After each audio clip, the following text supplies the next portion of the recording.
أعوذ بالله من الشيطان اللعين الرجيم. بسم الله الرحمن الرحيم.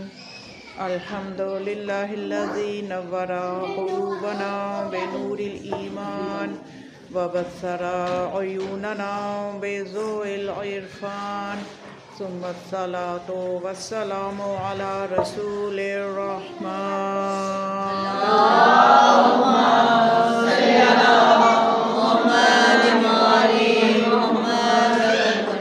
ثم الصلاة والسلام على قاضي دينه ومنفذ أحكامه ومروج الإيمان.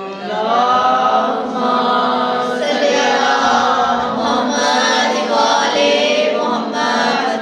ثم الصلاة والسلام على باقي الأئمة الذين هم أمناء الرحمن، بالخصوص على سيدنا ومولانا صاحب العصر والزمان. اللهم صل على محمد وآل محمد. ولعنة الدائمة على أعدائهم أجمعين من يومنا هذا إلى يوم الدين. بسم الله الرحمن الرحيم. إنا أنزلناه في ليلة القدر وما أدراك ما ليلة القدر. سلام. اللهم صل على محمد وآل محمد. قبل اس کے کہ جناب سیدہ فاطمۃ الزہرا سلام اللہ علیہا کی عظمت کے لیے آپ کے سامنے کچھ بیان کروں، اس سے قبل یہ چیز بیان کرنا ضروری سمجھتی ہوں کہ ماشاءاللہ سے آپ وہ خوش نصیب خواتین ہیں، آپ وہ خوش نصیب مومنات ہیں کہ جن کو اس محفل میں آنے کی اللہ نے توفیق عطا فرمائی. یہ ہر کسی کے نصیب میں نہیں ہوتا ذکر سیدہ فاطمہ زہرا کہ جس ہستی کا ذکر خدا کرے، جس ہستی کے قصیدے خدا پڑھے، جس ہستی کے قصیدے رسول پڑھے، جس ہستی کی تسبیح اور قصیدے مولا کائنات پڑھیں. اس ہستی کے ذکر کو سننے کے لیے بھی ہر بندہ اللہ انتخاب نہیں فرماتا، ہر بندے کی قسمت میں نہیں ہوتا. اب دنیا میں آپ دیکھ لیجئے کلمہ پڑھنے والے بہت سے ہیں، اسی نبی کا کلمہ پڑھ رہے ہیں، اسی خدا کی وحدانیت کو مان رہے ہیں، لیکن ان میں سے آپ دیکھ لیجئے کہ بہت کم افراد ہیں جن کو گنا جا سکتا ہے جو ذکر سیدہ کرتے ہیں، جو جناب سیدہ کی معرفت رکھتے ہیں.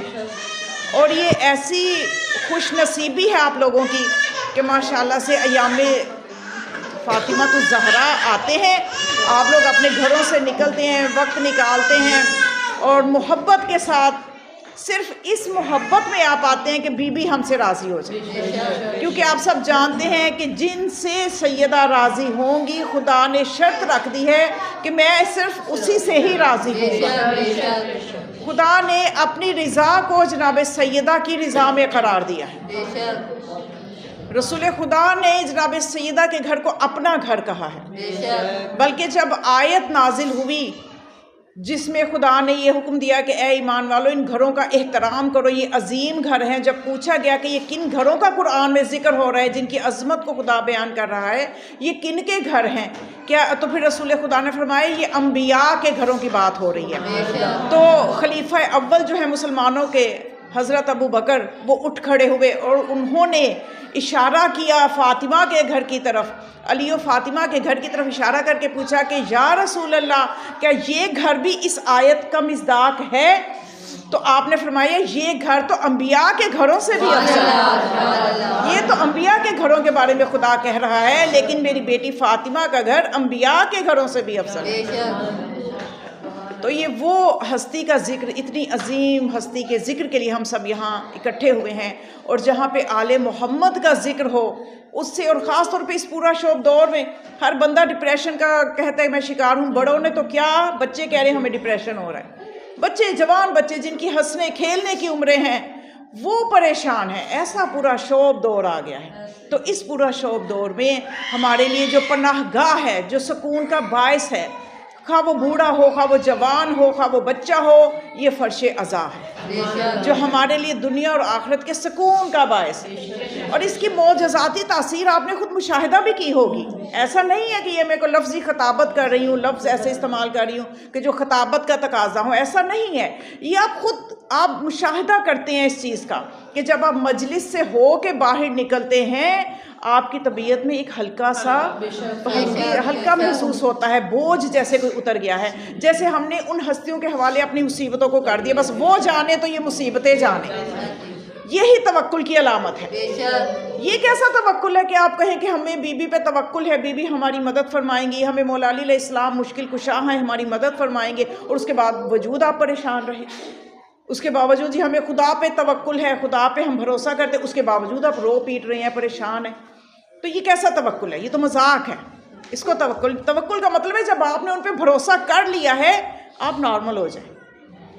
روئیں ضرور، رونا زندگی کی علامت ہے، رونا خدا کو پسند ہے۔ خدا قرآن میں فرماتے وَلِيَبْكُوا كَثِيرًا وَلِيَضْحَكُوا قَلِيلًا، انہیں زیادہ رونا چاہیے، کم ہنسنا چاہیے۔ یعنی انسان کی زندگی سے جو طلب کی گئی ہے وہ یہ چیز طلب کی گئی ہے کہ انسان ہنسے کم، روئے زیادہ۔ کیوں؟ اس میں اس کا فائدہ ہے۔ رونے سے گناہ بھی دھلتے ہیں، رونے سے انسان کی جو ہے روحانیت جو ہے وہ خدا کی بارگاہ میں سجدے میں جب روتا ہے تو اس کی کتنی منزلیں بلند ہوتی ہیں، کتنا اس کو قرب الہی ملتا ہے۔ لیکن روئے تو کسی وجہ سے روئے نا، یا تو غم حسین میں روئے، یا اپنے گناہوں کو یاد کر کے روئے، یا قیامت کو یاد کر کے روئے کہ میرا قیامت میں کیا ہوگا۔ کبھی آپ سورہ قیامہ کا ترجمہ پڑھ لیں۔ مسئلہ ہمارا یہ ہے کہ ہم قرآن میں آیتوں کے ترجموں پہ غور نہیں کرتے۔ سورہ اشقاق کا ترجمہ پڑھیں، ان ترجموں کو پڑھیں، قیامت کا منظر، جو نقشہ کشی جو اس میں خدا نے کی ہے، اس کے بعد ہنسنے کو کس کا دل کرے گا؟ وہ ہم نے غور ہی نہیں کبھی کیا قرآن پہ کہ ہمیں کس چیز کی، اور خدا نے اس قیامت اور اس آخرت کے بارے میں جو میرا اپنا مشاہدہ ہے، جو میں آپ کو میں نے کسی خطیب عالم سے نہیں سنا، میں نے کسی کتاب میں نہیں پڑھا، میں نے خود جو غور کیا ہے کہ قرآن کے، آپ بھی جا کے دیکھ لیجئے گا، قرآن کے ہر صفحے پہ قیامت کا ذکر ہے، ہر صفحے پہ آخرت کا تذکرہ ہے، ہر صفحے پہ 2 لائنیں آخرت کی لکھی ہوئی ہیں کہ یہ ہو کے رہنا ہے۔ یہ ایسا نہ سمجھے کہ یہ پتہ نہیں ہوگا یا نہیں ہوگا، شاید کوئی بچت ہو جائے گی، ایسا کچھ نہیں ہے، یہ ہونا، یہ حقیقت ہے۔ اس حقیقت کو حقیقت مانتے ہوئے بھی ہم کیسے گناہ کر لیتے ہیں، ہم کیسے ہنس لیتے ہیں، اتنا بیجا کیسے بول لیتے ہیں۔ تو یہ سب چیزیں، یہ فرش عزا، یہی ہمیں صرف اس طرف کھینچتا ہے۔ یہ واحد وہ فرش عزا ہے جو ہمیں آخرت کی یاد دلاتا ہے، جو ہمیں خدا کے قریب کرتا ہے۔ تو جناب سیدہ کا ذکر جو ہے، اس کو زیادہ سے زیادہ، اور یہ خوش نصیب ہیں جو جناب سیدہ کی مجلس میں جاتے ہیں، اور وہ کتنے خوش نصیب ہیں جو ان مجالس کو بپا کرتے ہیں۔ اور ان مجالس پہ جو پیسہ خرچ ہوتا ہے، آپ یقین کیجئے جو بندہ جناب سیدہ کے نام کا ایک فرش، ایک مجلس بھی کروا لے، وہ کسی کا محتاج نہیں ہوگا۔ بی بی خود اس کے پورے خرچوں کی ضمانت لے لیتی ہیں۔ اپنے گھر میں ضرور بی بی کی مجلس کروائیں۔ محرم کی تو ہم کرواتے ہیں نا، تو بی بی کی طرف سے ہم غفلت کرتے ہیں۔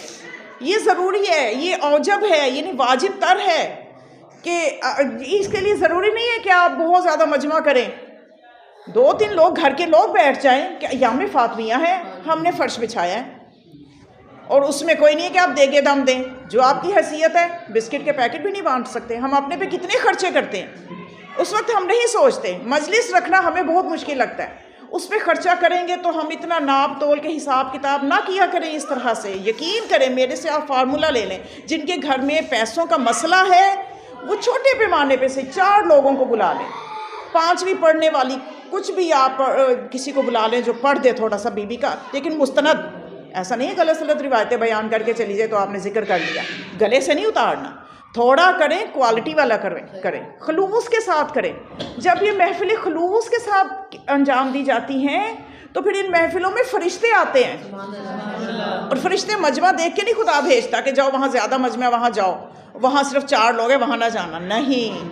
جہاں ایک پڑھنے والا اور ایک سننے والا بھی ہو تو معصوم فرماتے ہیں وہ بھی ہمارا ذکر خلوص سے اگر کر لیں گے تو وہ مجلس بھی ہمیں پسند ہے، اور وہاں بھی فرشتے آتے ہیں۔ تو اس سے نہ گھبرایا کرے کہ میرے گھر مجمع نہیں ہوگا، یا میں کہاں سے مجلس کرواؤں۔ میں نے آپ کو بالکل تھوڑا سا فارمولہ دے دیا، اتنی تو کروا سکتے ہیں۔ ہر گھر میں یام فاطمیہ میں مجلس ہونی چاہیے، جتنی حیثیت ہو، حیثیت سے بڑھ کے بھی کریں گے بی دیں گی۔ یہ میں اپنے سے نہیں کہہ رہی، رہبر کے جملے آپ کو پتہ ہوں گے، علی خامنہ ای کیا فرماتے ہیں کہ جب ایام فاطمیہ آتے ہیں میں جناب سیدہ کے دسترخوان سے پورے ایران کے لیے رزق مانگتا ہوں، رزق حاصل کر لیتا ہوں، صرف مانگتا نہیں ہوں، پورے ایران کا رزق میں دسترخوان سیدہ مجلس سیدہ سے اٹھا لیتا ہوں۔ تو کیا ہم اپنے خاندان کے لیے رزق نہیں ہمیں بی دیں گی؟ تو کبھی بھی وہ بندہ غریب نہیں ہوگا جو بی کی مجلس کروائے گا۔ یہ ایک موٹیویشن میں آپ کو دے رہی ہوں کہ جناب سیدہ کی مجالس کروائیں جہاں تک آپ کہو۔ ایام سیدہ دنیا کو بتانا ہے ہم نے کہ یہ کس بی کے ایام ہیں، کیونکہ اگر آج ہم نے جناب سیدہ کے ایام کو بھی اسی طرح سے کربلا کی طرح منایا ہوتا تو جس طرح سے کربلا میں حسین کے دشمن کے نام پہ لوگ اپنے بچوں کے نام نہیں رکھتے، اسی طرح سے سیدہ کے دشمنوں کے نام پر بھی اپنے بچوں کے نام نہ رکھتے، لیکن وہ رکھے جا رہے ہیں نا، ان کے نام تو بھی شوق سے رکھے جا رہے ہیں، لیکن جب ذکر سیدہ عام ہوگا نا تو وہ نام بھی رکھنا کوئی پسند نہیں کرے گا۔ تو بس یہ بی کی مجلس ہے، اور ان ہستیوں کا جب ذکر کیا جاتا ہے تو امام جعفر صادق علیہ السلام،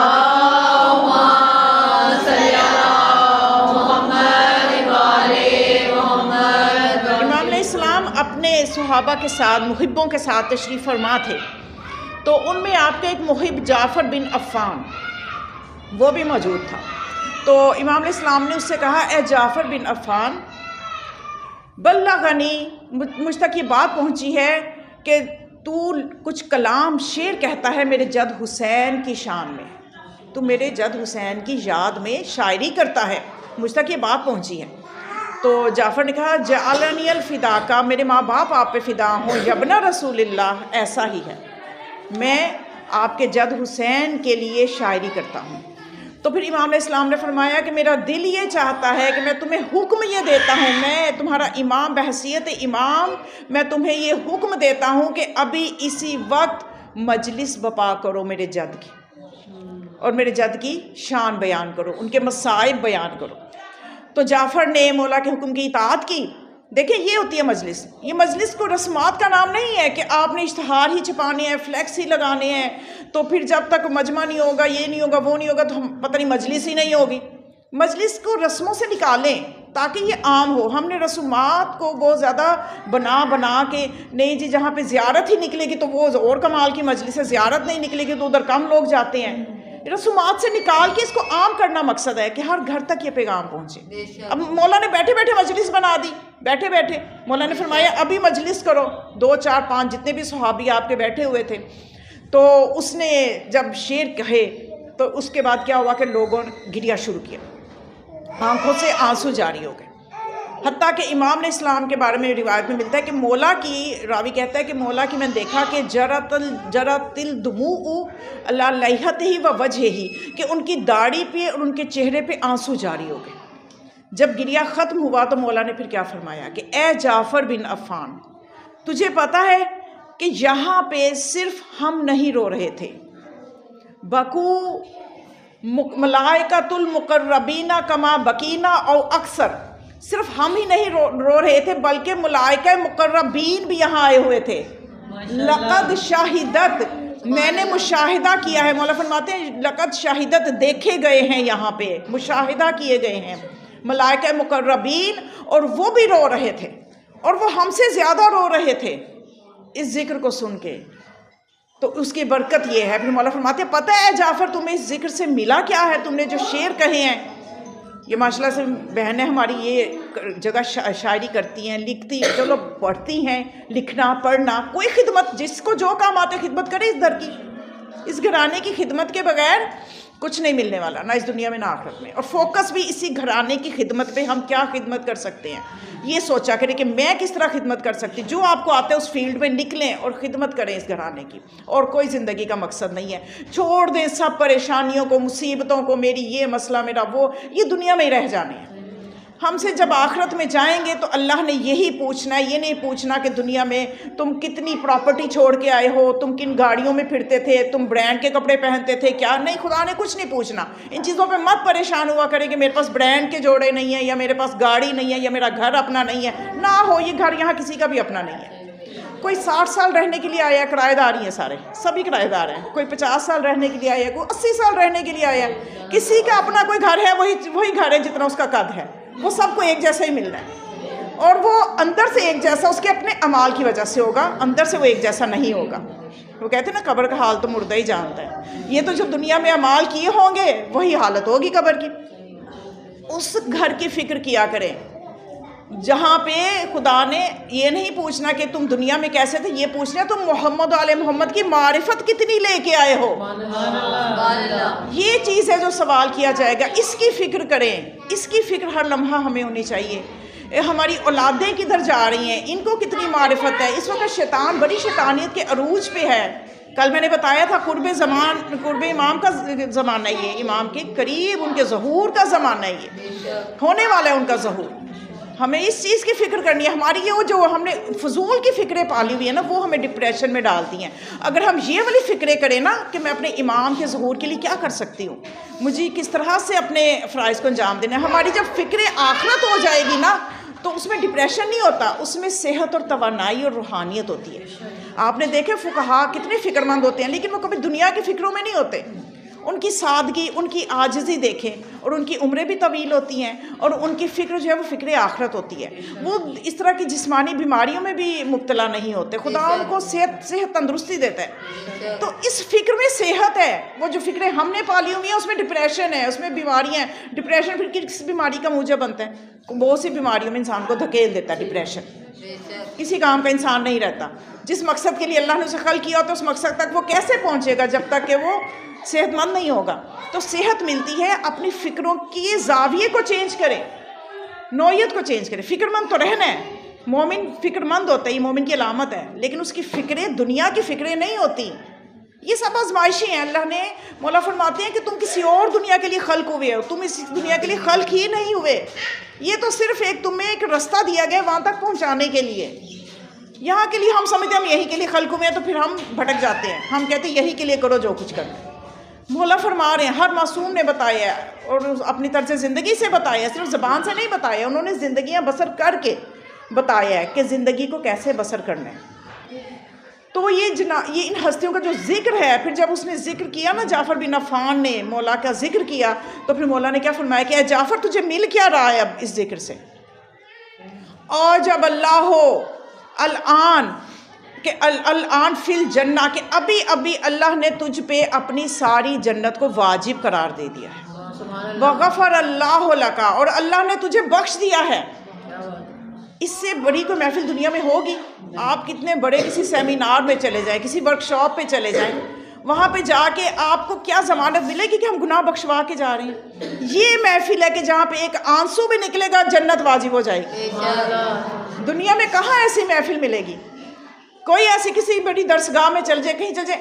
یہ فرش عزا ہے جو ہمیں آخرت کی بھی ضمانت دیتا ہے، کیونکہ یہ ان کا ذکر ہے جو آخرت کے وارث ہیں، جو جنت کے مالک ہیں. جس بیچارے کو اپنی جنت کا نہیں پتہ جنت میں جانا ہے کہ جہنم میں جانا ہے، اس کی وہ کیا ہمیں دے گا جنت کی ضمانت؟ تو جنت کے جو شہزادے ہیں ان کی محفل ہے. نعرہ تکبیر، اللہ اکبر، نعرہ رسالت یا رسول اللہ، نعرہ حیدری یا حیدری یا حیدری یا حیدری. شاہ نجف آواز بلندر صلوات اللہم صلی علی محمد وآلِ محمد. تو ماشاءاللہ سے اس وقت آپ، اور یہ ہے مولا حسین کی مجلس جب اس نے پڑھی تو یہ نام ملا. تو سوچے جہاں مادر حسین کی مجلس ہو وہاں اللہ کیا نعمتیں دے گا، کیا نعمتیں عطا فرمائے گا. کہ نبی کریم یہ جو آپ جب جناب سیدہ کی مجلس میں آئی ہیں نا، تو یہاں پہ آپ جتنا درود پڑھ رہی ہیں آپ یہ نیت کر کے پڑھیں کہ ہم جناب سیدہ کی ذات گرامی پہ درود بھیج رہے ہیں. کیونکہ حدیث مبارکہ بہت ہی مستند تواتر کے ساتھ جو حدیث نقل ہوئی مستند ذرائع سے جو میرے تک پہنچی ہے، حدیث مبارکہ رسول خدا صلی اللہ علیہ وآلہ وسلم یہ فرماتے ہیں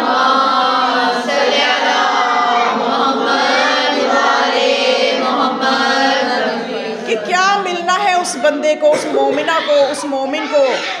یہ بچوں کا شور ذرا اوپر جا کے کوئی جا سکتا ہے؟ کام کروا دیں، بچے بہت شور کریں. صلوات پڑھیں. اللہم صلی علی محمد رسول خدا اپنی بیٹی کے لیے کیا فرما رہے ہیں؟ یا فاطمہ من صلی علیکی، اے فاطمہ جو تجھ پہ صلوات بھیجے گا، غفر اللہ لہو، خدا اس کو بخش دے گا۔ جو تجھ پہ صلوات بھیجے گا خدا اس کو بخش دے گا۔ اور صرف بات روایت یہی ختم نہیں ہوئی، بلکہ کیا فرمایا ہوا؟ الحقہ حیثما کنتو فی الجنہ، جنت میں اس کو وہ درجہ عطا فرمائے گا جہاں میں محمد مصطفیٰ ہوں گا۔ دیکھیے جنت کے بڑے درجے ہیں، بے شمار درجات ہیں، لیکن سب سے بلند درجہ خاتم النبیین سید الانبیاء کے لیے جو درجہ ہے وہ سب سے بلند درجہ ہے۔ تو رسول کیا فرماتے ہیں کہ میرے ساتھ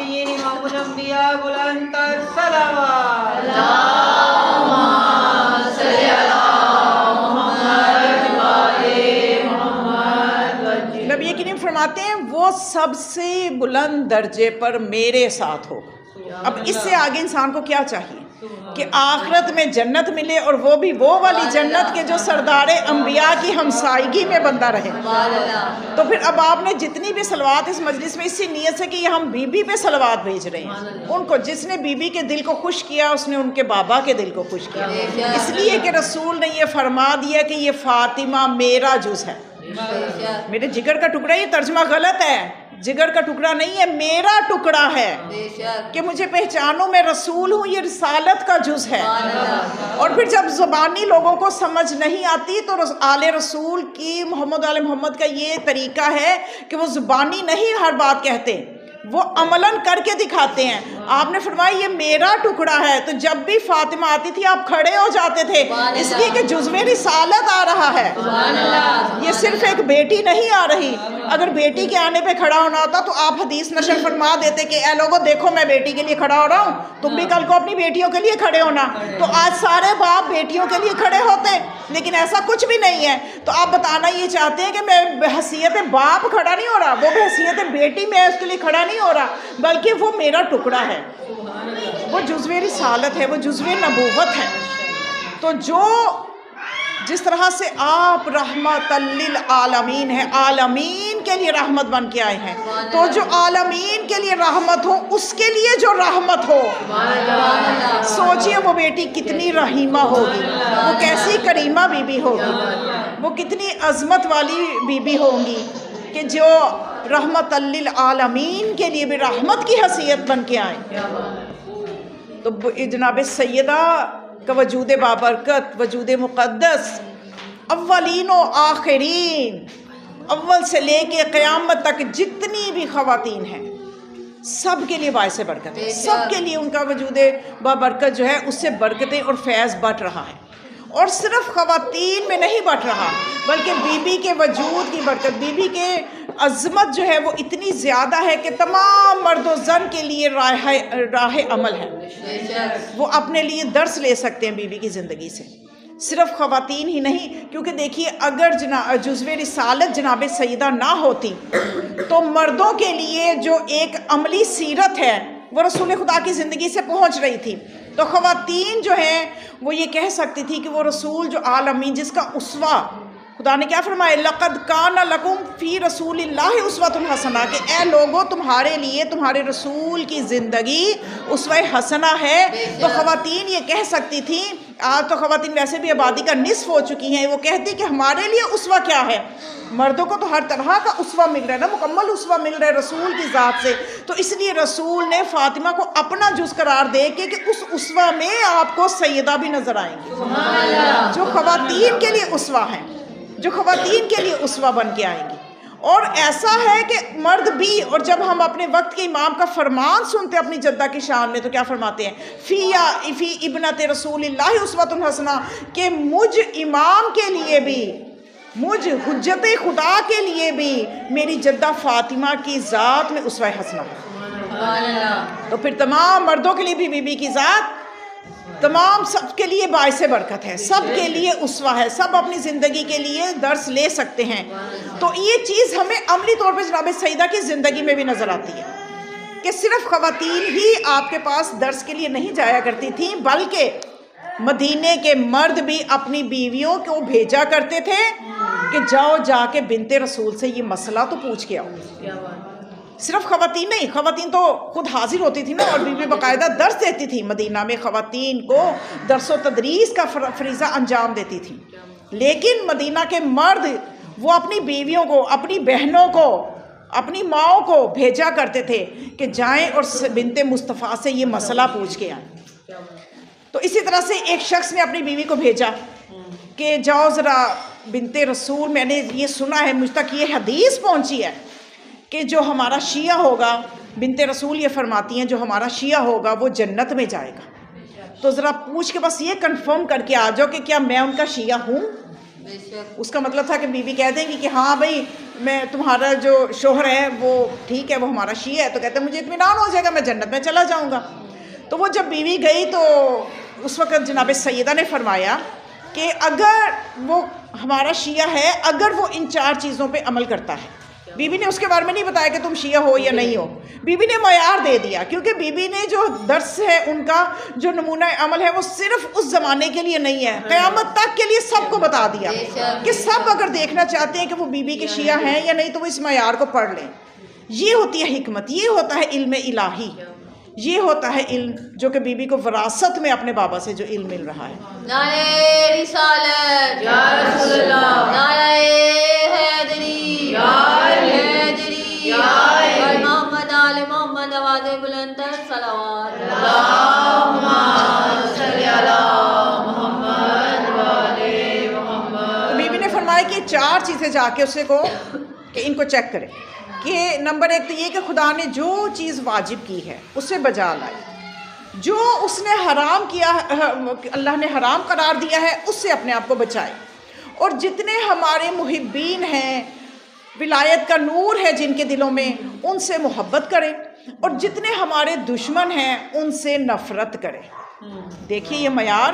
اب آج اس معیار پہ آپ دیکھیں مسلمان آج کے دور میں آپ دیکھیں تو کوئی کہے گا کہ میں جناب فاطمہ کو نہیں مانتا، میں ان کا احترام نہیں کرتا. مسئلہ کب خراب ہوتا ہے؟ جب دشمن فاطمہ کا ذکر آتا ہے.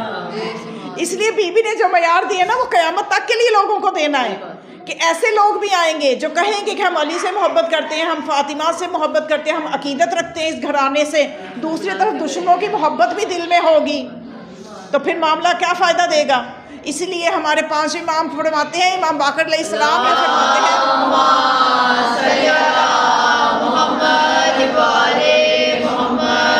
کہ اگر کسی کے دل میں اگر کوئی دیکھنا چاہتا ہے کہ وہ ہمارا ہے یا نہیں ہے تو لِيَمْتَحِنَ قَلْبَهُ، اپنے دل کا امتحان کرے. اگر دل کے کسی گوشے میں بھی ہمارے دشمن کی محبت موجود ہے، لَيْسَ مِنَّا وَلَا نَا مِنْهُ، نہ وہ ہم سے ہے نہ ہم اس سے ہیں، نہ ہم اس کے ہیں نہ وہ ہمارا ہے. اگر اس کے دل کے کسی گوشے میں بھی ہمارے دشمنوں کی محبت ہے. بلکہ ایک جگہ تو میرے نظر سے میرے علم میں یہ فرمان بھی آیا کہ معصوم نے فرمایا اگر کوئی ہمارے دشمنوں کو مسلمان سمجھے، توجہ چاہوں گی، اب وہ مسلمان آئے نا ذرا جو کہتے ہیں کہ ہم تو فاطمہ سے محبت کرتے ہیں، ہم تو علی سے محبت کرتے ہیں. بیوی نے جو معیار دیا وہ قیامت تک کے لوگوں کے لیے معیار ہے. مولا کیا فرماتے ہیں کہ جو ہمارے دشمنوں کو مسلمان سمجھے، وہ مفہوم یہ ہے مولا کا کہ وہ ہم میں سے ہرگز نہیں ہے، ہم اس سے محبت نہیں کر سکتے، وہ جنت میں نہیں جائے گا. جو یہ عقیدہ رکھتا ہوگا کہ وہ مسلمان تھے. توجہ ہے نا؟ اب میں اس سے زیادہ وضاحت ممبر سے نہیں کر سکتی، سمجھ گئے ہوں گے ماشاءاللہ. یہاں پہ ویسے بھی اتنے باشعور افراد موجود ہوتے ہیں، ذرا اپنی اپنی بیداری کے لیے صلوات پڑھیں. اللہم صلی علی محمد و آل محمد. تو وہ جو 4 چیزیں بیوی نے فرمائی، وہ خاتون جو تھی وہ سن کے گھر آئی اور اپنے شوہر سے کہا کہ بیوی نے یہ حکم دیا ہے کہ یہ 4 چیزیں اگر تم کرتے ہو تو پھر تو تم ہمارے شیعہ ہو، پھر تو بغیر حساب کے تم جنت میں چلے جاؤ گے. تو اب آج تو بڑی آسانی سے جنت بانٹتے ہیں ممبروں سے، آسانی سے جنت بانٹ رہے ہیں، لیکن بیوی نے جو معیار دیا ہے، کیا معیار ہے؟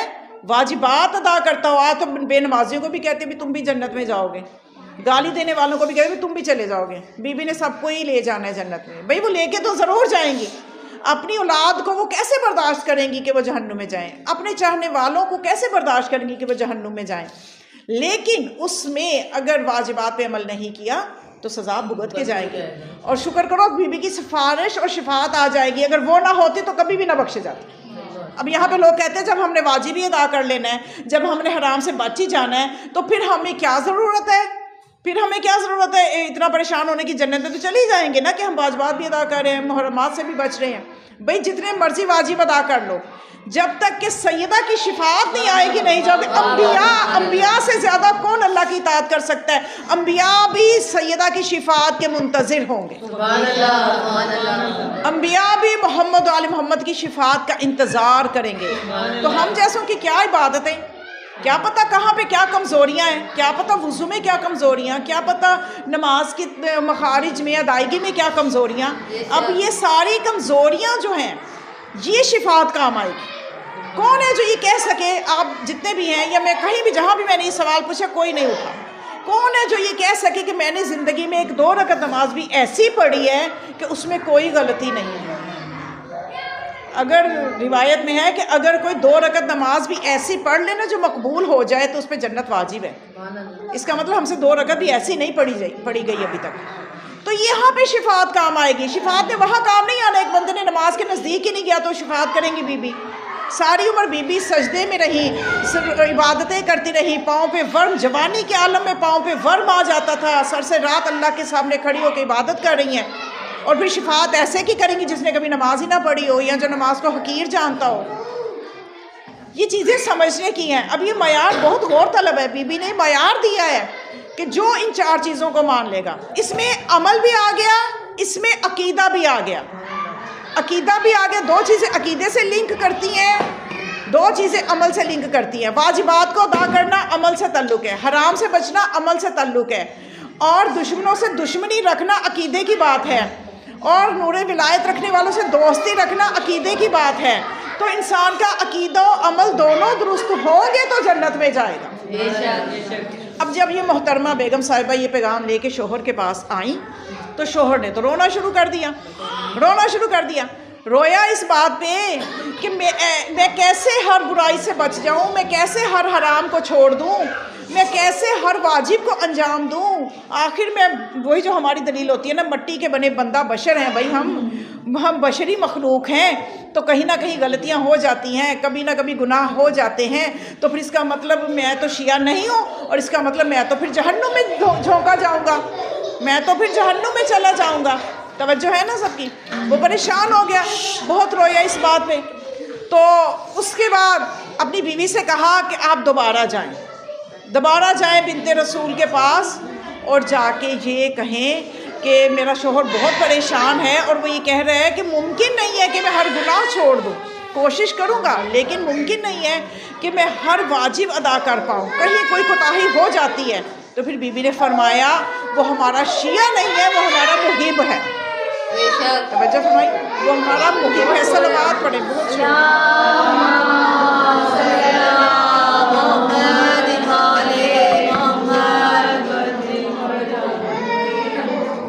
بارے دیگر صلوات۔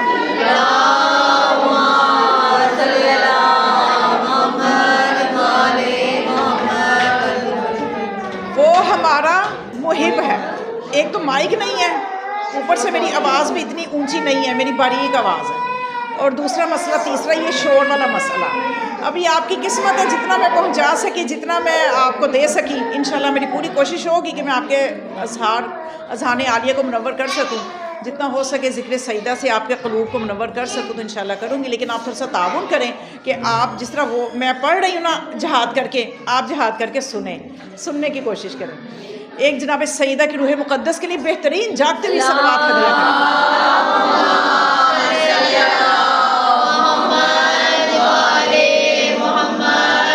بی نے فرمایا کہ وہ ہمارا محب ہے، تو ہم ابھی کس درجے پہ ہیں کہ بڑی بات ہے کہ ہم محب کے درجے پہ ہی چلے جائیں۔ شیعہ بہت بڑی بات ہے، بہت آگے کی منزل ہے۔ ہم تو یہ دعا کرتے کہ بی بی ہمارا شمار اپنے محبین میں کر لے، ہمارا شمار اپنی کنیزوں میں کر لے، ہمارا خاتمہ بالخیر ہو، ہماری نسلوں کا خاتمہ بالخیر ہو، ہمارے جو دنیا سے چلے گئے بی بی آپ کے صدقے سے ان کی منزلیں آسان ہو جائیں۔ یہ وہ چیزیں ہیں جو ہمیں اس درس سے لینی ہیں۔ باقی یہ جو دنیا کی چیزیں ہم طلب کرتے ہیں کہ ہمیں یہ مل جائے وہ مل جائے، یہ ان کو پتہ ہے، سب چیزیں ان کو پتہ ہے۔ مولا امام اعظم علیہ السلام فرماتے ہیں تمہارے جو بھی حالات ہیں ہم ان سے آگاہ ہیں، ہم سے چھپا ہوا کچھ نہیں ہے، تو بس جو زمانے کے امام سے چھپا ہوا نہیں ہے تو جناب سیدہ بھی جانتی ہیں، کیونکہ جناب سیدہ کون ہے؟ امام حسن عسکری علیہ السلام نے فرمایا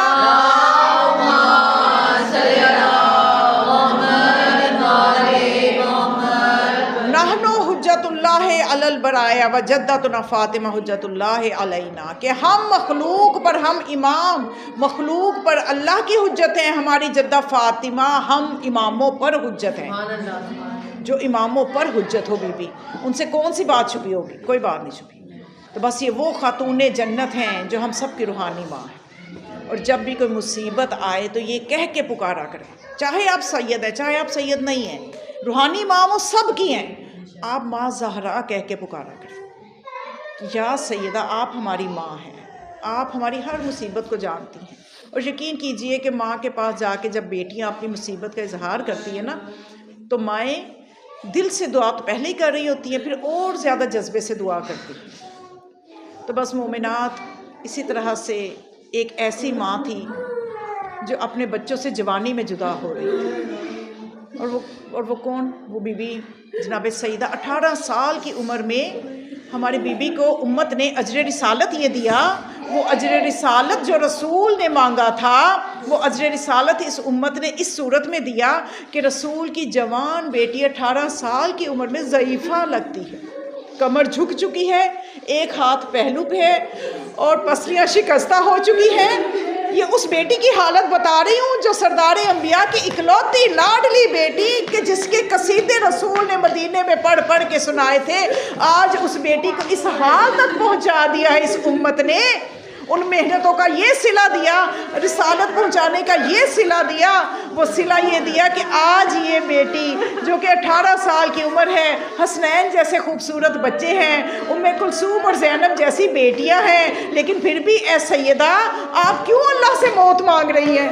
آپ کیوں یہ کہہ رہی ہیں انجل وفاتی، کہ میری وفات جلدی کر دے؟ کیوں مانگ رہی ہیں؟ اس لیے کہ جناب سیدہ کے دکھ کوئی جناب سیدہ سے تو پوچھے کہ بی بی کے دل میں کون کون سے صدمات ہیں، کہ ان صدمات کی انتہا ہو گئی جب بی بی نے اپنے بابا کی قبر پہ جا کے یہ مرثیہ پڑھا، صبت علی المصائب، کہ مجھ پہ اتنی مصیبتیں پڑی بابا جان، آپ کے جانے کے بعد اتنی مصیبتیں، اگر سفید دنوں پہ پڑتی، سیاہ راتوں میں بدل جاتے، اگر پہاڑوں پہ پڑتی